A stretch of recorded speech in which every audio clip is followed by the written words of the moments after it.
अपमान एक छोटा सा शब्द है, पर जैसे ही यह कान में पड़ता है पूरा शरीर सुलगने लगता है ना। कोई एक वाक्य कह देता है, बस एक वाक्य, और भीतर जैसे आग लग जाती है। कभी रुककर पूछा है, यह आग है किसकी? समाज ने तुम्हें बचपन से सिखाया है, इज्जत से जियो, अपनी इज्जत बचाओ। कोई तुम्हारा अपमान करे तो चुप मत बैठो, जवाब दो, वरना दुनिया कमजोर समझेगी। यह चाहिए कहां से आया? यह तुम्हारा नहीं है, यह तुम्हारे पिता का दिया हुआ है, जिसे उनके पिता ने दिया था, और उनको उनके पिता ने एक कारवां है चाहिए का, जो हजारों साल से चलता आ रहा है, और हर पीढ़ी अगली पीढ़ी के कंधों पर उसका बोझ रख देती है। तुमने उस बोझ को अपना समझ लिया है। कोई सड़क पर तुम्हें दो शब्द कह देता है और तुम्हारी रातों की नींद उड़ जाती है।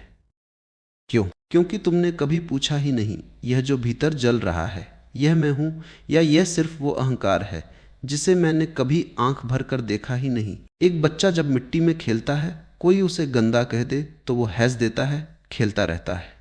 फिर बड़ा होते होते वही बच्चा एक शब्द से रात भर जागने लगता है। बीच में क्या हुआ? बीच में चाहिए घुस आया। एक कुत्ता रात भर चांद पर भौंकता रहता है, और चांद चांद को पता ही नहीं चलता। वो वैसे ही चमकता है, ठंडा शांत अपनी जगह पर। चांद कोई बड़ा तपस्वी नहीं है। चांद को बस यह भ्रम नहीं है कि कुत्ते का भौंकना उसके बारे में है। जो आदमी तुम्हें अपशब्द कहता है, असल में तुम्हारे बारे में कुछ कह ही नहीं रहा। वो अपने भीतर के किसी पुराने जख्म के बारे में चिल्ला रहा है। जो आदमी खुद शांत है, तृप्त है, वो किसी को गाली क्यों देगा? अब सोचो, तुम उस छलकते हुए जख्म को पकड़कर अपने सीने से क्यों लगा रहे हो?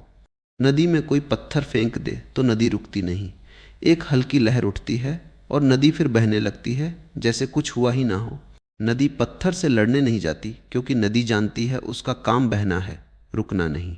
तुम भी एक नदी हो, पर तुम हर पत्थर को पकड़ लेते हो, अपनी जेब में भर लेते हो, और सालों तक उसका बोझ ढोते रहते हो।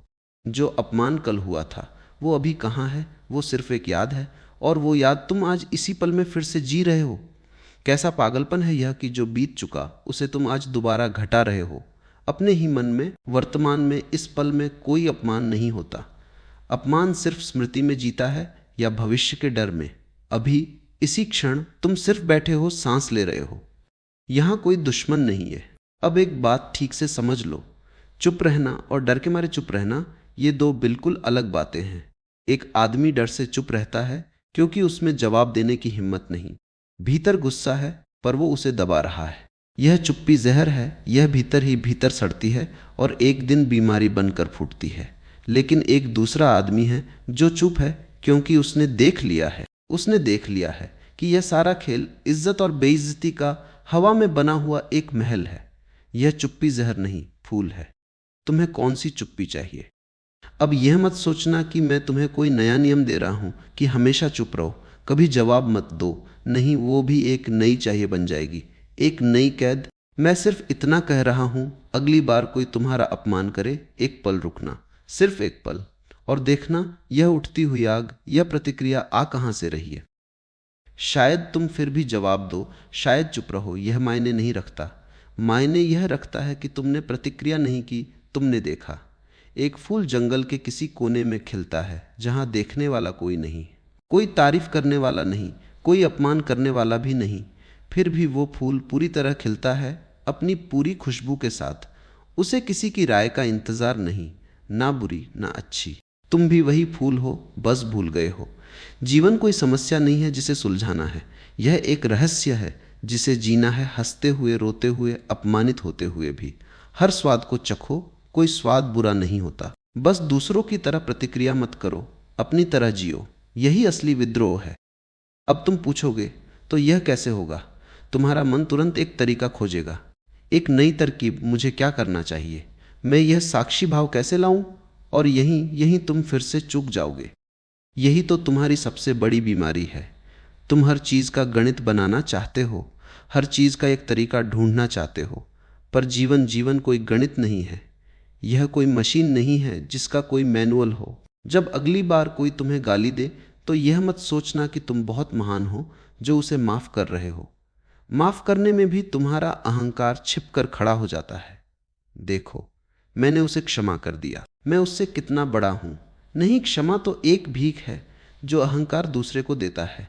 मैं तुमसे क्षमा करने को नहीं कह रहा, मैं कहता हूं सिर्फ जागो। जब कोई गाली दे तो जरा भीतर देखना। गाली किसे लग रही है? क्या वो तुम्हें लग रही है, या उस छवि को लग रही है जो तुमने अपने बारे में बना रखी है? तुमने एक मिट्टी की मूर्ति गढ़ी है, अपनी ही। उसे एक बहुत ऊंचे चबूतरे पर सजा कर रख दिया है। अब कोई भी राहगीर आता है, एक छोटा सा पत्थर मारता है, तुम्हारी वो नाजुक मूर्ति टूटती है और तुम रोने लगते हो। अरे पागल, वो मूर्ति तुम हो ही नहीं। वो मूर्ति तो समाज ने, तुम्हारे स्कूल ने, तुम्हारी झूठी शान ने बनाई है। तुम तो वो खुला आकाश हो जिस पर कोई पत्थर मारा ही नहीं जा सकता। क्या तुमने कभी आकाश पर पत्थर लगते देखा है? पत्थर हवा से गुजर जाते हैं, गुरुत्वाकर्षण से वापस जमीन पर गिर जाते हैं, पर आकाश को कोई चोट नहीं पहुंचती। आकाश पर कोई खरोच नहीं आती। तुम बस आकाश बन जाओ। आने दो इन हवाओं को, इन गालियों को और इन तारीफों को भी।